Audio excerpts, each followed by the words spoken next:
안녕하세요. 김재영 훈련사입니다. 오늘은 좀 민감한 주제를 얘기하고 싶어요. 반려견 문제 행동 방치하게 되면 정신적 질환으로 만들게 된다는 주제입니다. 문제 행동하고 정신적 질환하고 무슨 상관이냐 이래 생각하실 수도 있어요. 잘 생각해 보시면 문제 행동이 있는 반려견들의 특징이 뭐예요? 절제가 안 되잖아요. 뭐 개를 보면 짖든 뭐 줄을 당기든 간에 항상 이 절제가 안 된 거예요. 흥분 상태고. 주인하고 좀 떨어져, 뭐, 분리불안, 문제행동 있는 애는 분리불안 다 있어요. 떨어져 있으면 막 미치는 거예요. 참을성이 없어서. 그래서 짖고 하울링도 하고. 그러면 우리가 반려견의 입장에서 한번 생각해 볼게요. 그렇게 하루 이틀 뭐 잠깐 보채고 하는 거는 괜찮은데, 어릴 때. 근데 그런 일상이 자꾸 6개월, 1년 지속되다 보면 어떻게 돼요? 찌들리게 되겠죠. 찌들리게 돼. 참을성이 없고. 항상 그렇게 표현하면 성격도 급해지고. 뭐, 조금만 뭐, 자기가 원치 않는 상황이 되면 막 안절부절 못하게 되는 거예요. 우리는 뭐 짚고 물고 그런 행동이 보호자님이 불편해서 그런 거지 개 입장에서도 얼마나 힘든 일이겠어요. 예전에 철수라는 닥스 훈트가 있었습니다. 그래서 그 아이가 호텔에 있었는데 호텔장에 보면 유리로 돼서 이렇게 실리콘이 딱 쳐져 있잖아요. 그래서 얘가 뭐 분리불안이 있으니까 이게 문을 끌는데 문을 끌던 끓는 건 괜찮아요. 분리불안이 있으니까 뭐 끌겠지. 근데 끌다 보면 어떻게 되겠어요? 그 유리 가쪽에 이래 고정은 실리콘이 있을 거잖아요. 실리콘을 다 파더라고. 파는 것도 괜찮아요. 근데 파는 걸 떠나서 파게 되면 어떻게 되겠어요? 유리가 나오잖아요. 유리를 또 계속 팔면 어떻게 되겠어요? 손을 다치겠죠. 그럼 피가 나겠죠. 얼마나 아프겠어요. 그런데 그 상태, 그 아픈 상태에서 계속 파는 거예요. 이건 무슨 뜻인지 아세요? 엄청 이게 쉽게 말하면 정신적 고통이 육체의 고통을 뛰어넘었단 말이에요. 사람으로 비유를 하자면 패닉 상태, 이게 돌아버린 거예요, 그냥. 차라리 사람은 뭐 자살을 하겠죠. 뭐 자살을 뭐 방조하는 그런 의미로 얘기한 거 아닙니다. 걔는 자살이란 개념이 없잖아요. 근데 이 얘기를 하는 이유가 뭐냐면 걔가 그 상황에 그게 미쳐버렸단 말이에요. 완전히 패닉 상태가 오니까 막 절제 생각도 못해, 그냥. 얼마나 가슴 아픈 일이에요. 그래서 제가 매일 얘기하잖아요. 저한테 교육 받으신 분들 다 공통적으로 얘기해요. 당분간 집착하는 행위 다 끊어내라. 그리고 불필요한 행동 다 끊어내시라. 그렇게 하다 보면 어느 순간 나쁜 것도 시간이 지나가 습관이 됐잖아요. 좋은 것도, 교육적으로 좋은 것도 자꾸 근육하면 당장에는 눈치 봐서 안 하겠지만 일정 시간이 지나게 되면 결국 뭐 보채도 안 되구나. 그렇게 자기가 생각을 하게 되면 어떻게 되겠어요? 불필요한 행동 안 하는 건 안 하는 거지만 절제력도 생기겠죠. 근데 우리는 보호자님들 당분간 손대지 마세요. 좀 안아주지 마세요.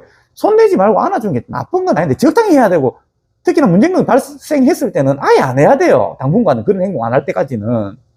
근데 전부 다 교육 가보면 마음이 열해가지고 어째 그래요? 그럼 그렇게 사는 거예요.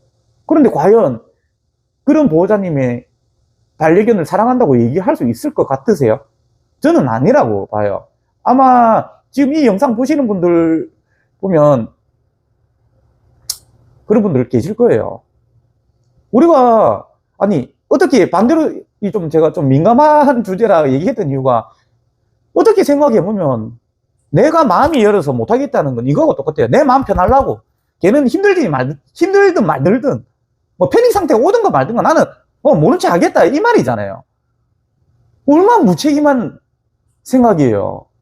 과연 어디 가서 내가 반려견을 사랑한다 그런 얘기를 할 수 있어요. 우리가 어미개로부터 어떻게 보면 뺏어온 거잖아요. 그러면 그만한 책임감을 갖고 키우셔야 돼요. 내 혼자 그냥 좋으려고 키우는 게 아니라 걔의 마음도 편하게, 나도 편하고 이웃도 편하고 그렇게 성장할 수 있도록 가르쳐 줄 수 있어야 돼요. 근데 단순하게 감정에 호소하시는 분들이 많아요. 아닐 거야. 저 훈련사 자기가 언제 봤다고 이 짧은 순간 보고 어떻게 자기가 안다고. 아니야. 나를 몰라서 그래. 내가 이 친구한테 어떻게 하는지 몰라서 그래. 이런 식으로. 걔는 괴로운데. 결국엔 보호자분의 불필요한 감정 소모로 인해서 걔는 점점 더 습관화되고 점점 더 절제력이 낮아져서 패닉 상태로 만들어지게 됩니다. 그래서 문제행동 방치하게 되면 정신적 질환이 된다는 얘기예요. 그래서 조금 특히나 뭐 문제가 없다면 상관이 없겠지만 문제행동이 있는 반려견이라면 보호자분들이 정말 자꾸 사람의 관점으로 생각하지 마시고 냉정하게 좀 생각을 하셨으면 좋겠습니다. 차라리 지 꿈을 고이라면 그 상황을 제어만 하는 거 배우면 되잖아요. 근데 정신적 질환을 이거 어떻게 괴롭혀요? 이걸 어떻게 이거 개선합니까, 이거? 저도 우울증이 뭐 걸렸다고 예전에 한번 얘기해드린, 우울증 저는 아직도 있습니다. 정신적 질환은 완치가 안 돼요. 완화만 되지. 그만큼 심각한 문제입니다. 오늘 이 영상 촬영하기까지 엄청 고민을 많이 했어요.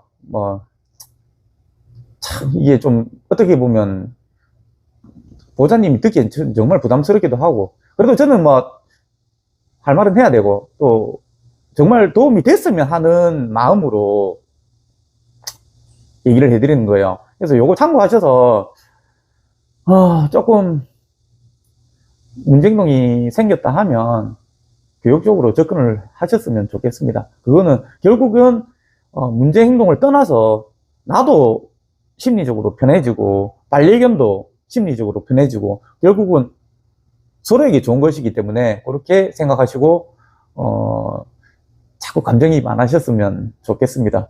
오늘 얘기가 좀 길었죠? 제가 좀 말솜씨가 없어서 좀 주절주절하긴 한데, 좀, 좋게 봐주셨으면 좋겠습니다. 네, 감사합니다.